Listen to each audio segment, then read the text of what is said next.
kulanti wacan daawadayaal war degdeg oo hadda naga soo gaaray magaalada Muqdisho ayaa sheegaya in lagu kala cararay wasaaradda isboortiska iyo dhalinyarada dowladda federaalka Soomaaliya. wararka ayaa sheegaya in wasiiradda ay shalay ku soo laabatay magaalada Muqdisho isla markaana waayadan ay ku joogtay safar xagga dibadda ah wadamadaasi reer galbeedka. wasaaradda ayaa la sheegay markii ay shalay soo laabatay wasiiradda gacanta ku hayda isla markaana ka wakiilka wasaaradda dhalinyarada isboortiska ee magaalada Muqdisho ee dowladda Soomaaliya ayaa la sheegay in laga helay xanuunka coronavirus isla markaana farabaan ku haya dunida. hay'adda WHO oo baaqyo isdaba jooga soo saartay isla markaana sheegtay in xaaladda Afrika ay tahay haddii ku dhaca xanuunkaasi mid halisa sidoo kalena ay dadka Afrika wajihi karaan xaalado aad u cakiran. Bill Gates ayaa ka mid ah dadka ka hadlay arrimahaasi. maxay tahay wasaaradda dhalinyarada waxyaalaha lagu eedeynayo? maxaa ka jira in wasaaraddaasi ay laga helay xanuunka coronavirus? wasiir Khadiija Maxamed Diiriye oo shalay ka soo degtay garoonka Muqdisho isla markaana markii ay soo degtay diiday in laga baaro xanuunka coronavirus oo farabaan ku haya dunida. balse daawadayaal intaana u gudagelin barnaamijka oo faahfaahsan in ladana wadaagin muuqaalada wasaaraddaasi iyo sida loogu kala cararay wasaaradda maamada wakiilka ka ah dowladda u qaabilsan maama Khadiija Maxamed Diiriye oo diidaysa in laga baaro xanuunkaasi markay ka soo degtay garoonka Aadan Cadde. waxaa noo dhiman muuqaaladaas oo idin soo gudbin doona dhawaan balse daawada intaana u gudagelin barnaamijka oo faahfaahsan. halkani waa shabakada warbaahinta Glangal News. haddii aad ku cusub tahay ayna tahay markii kuugu horeysay aan aragto muuqaalada Glangal, fadlan subscribe saaro calaamada gambalelkana iska hilmaamin si aad u noqoto daawadaha ugu horeeya ee dhageysta muuqaaladeena iyo barnaamijyada aan ku baahin halkan. aan gudagalay wasiir Khadiija Maxamed Diiriye ayaa la sheegayaa in laga helay xanuunka dilaaga ah ee dunida faraha baan ku haya ee loo yaqaano coronavirus isla markaana wasiiraddu waxay shalay dalka dibadiisa ka soo laabatay howlo shaqo ay ku maqnayd. waxay si diiday markii ay dalka ku soo laabatay garoonka Aadan Cadde ee magaalada Muqdisho in laga baaro xanuunkaas isla markaana wasaaradda caafimaadka dadka wakiila oo garoonka joogay ayay wasiiraddu ku gacan inay ka baaraan xanuunkaasi. waxaa la sheegay xalay markii gurigeeda ay tagtay inuu ku soo boodo xanuunkan qandho saa'idana qabatay balse saakay markii ay kaniiniyaal iyo xoogaa caawinaada ay heshay ayay wasaaradda soo aaday. waxaana la sheegay in wasaaraddaasi maanta lagu kala cararay isla markaana albaabada la iskugu dhiftay. wasiir Khadiija ayaa hadda waxay ku sugan tahay hotel ku yaala magaalada Muqdisho. xaaladeeda caafimaad ayaa laga dayrinayaa maadaama shalay waxaa la sheegay inay diiday in laga baaro garoonka markii ay soo galeysay xanuunkaasi. lama yaqaan sababta wasiir Khadiija ay ku diiday in laga baaro xanuunka maadaama ay dalka dibadiisa ka timid. wasaaradda caafimaadkuna ay garoonka Aadan Cadde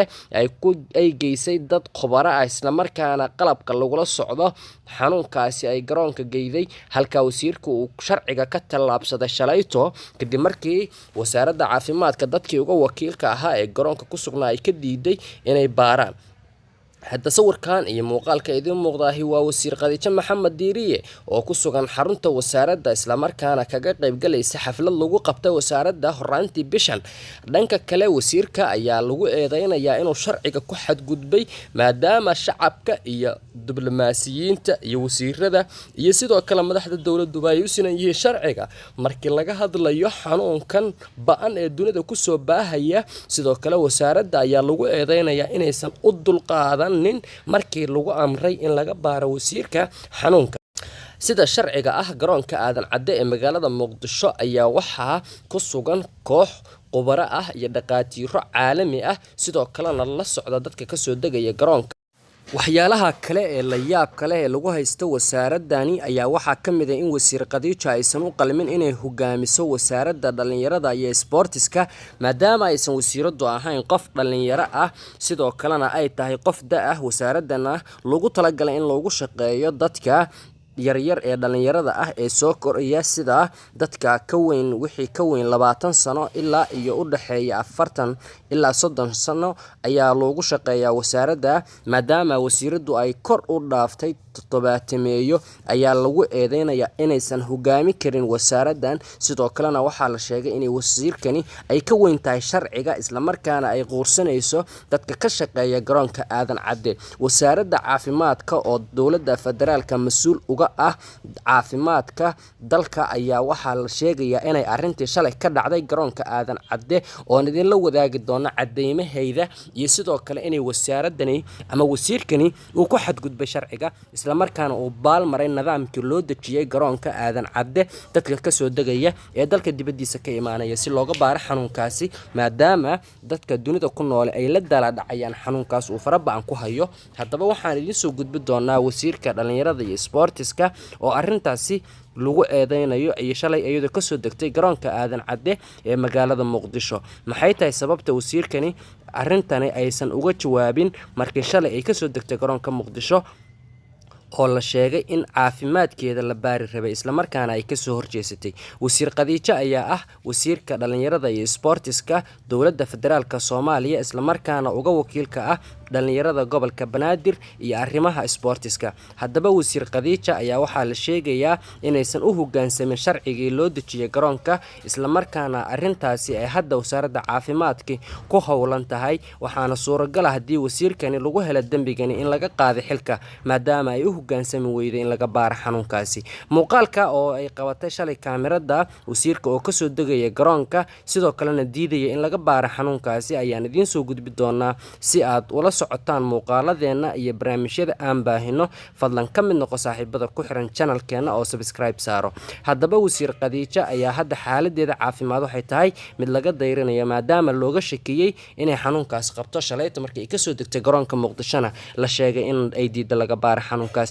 maadaama ay dalka dibadiisa in muddo ku maqneed lama garanayo sababta ku kaliftay wasiirku inuu diido in laga baaro xanuunkaasi maadaama ay dalka dibadiisa ku maqneed muddo la sheegay inay u dhaxaysay 2 bilood ilaa 3 bilood haddaba wasiirka caafimaadka dowladda federaalka Soomaaliya ayaa ilaa ay hadda wax war ka soo saarin waxaana la sheegayaa in xaaladeeda wasiirka haddii laga helo xanuunkani ay wajihi karto xaalad caafimaad oo liidata maadaama dalka uu hadda yar yahay kaabayaashiisa caafimaadkuna aad u liitaan haddii xanuunkan laga helo dadka Soomaaliyeed ay halis gali karaan maadaama xanuunkani uu hadda dunida farabaan ku hayo hay'adda WHO ayaa soo saartay bayaan ay ku sheegtay inuu xanuunkan iskiisa ugu faafayo dunida caalamkuna uu farabaan ku hayo hadda waxaan idin soo gudbi doonaa muuqaalka garoonka aadan cadde lagu duubay wasiirka oo diidaya in laga baaro xanuunkaasi maadaama ay soo degtay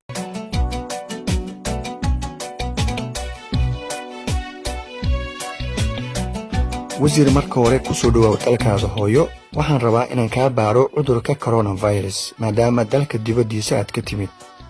anigu waxaan ahay wasiir orodo iga hor dhaqaaq wasiir waa muhiim qof walba oo dalka dib ugu soo laabto ayaa cudurkan ka baarnaa waana shaqadeena orodo iga hor dhaqaaq shaqaaliga caafimaadka waa uu ka xumaaday arrintaas waxa uu shaqaalaha kale uu u gacan qaadayaa inaan la baari doonin cid walba oo dalka ku soo laabanayso maadaama mas'uuliyiintii dalka ee ka saarnaa wax walba inay ilaaliyaan shuruucda iyo sharciga waddanka iyaguba ay diideen mar kale shaqaalaha ayuu u gacan qaadayaa wuxuu leeyahay diyaaraddan cidda saaran lama baari karo maadaama wasiirkii saarnaaba uu diidayo in la ogaado xaaladiisa caafimaad tani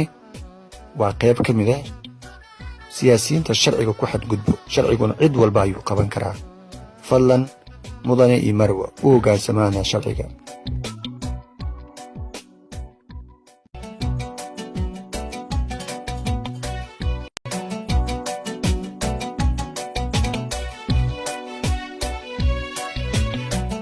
wasiir marka hore ku soo dhawaad dalkaada hooyo waxaan rabaa inaan kaa baaro cudurka coronavirus maadaama dalka dibadiisa aad ka timid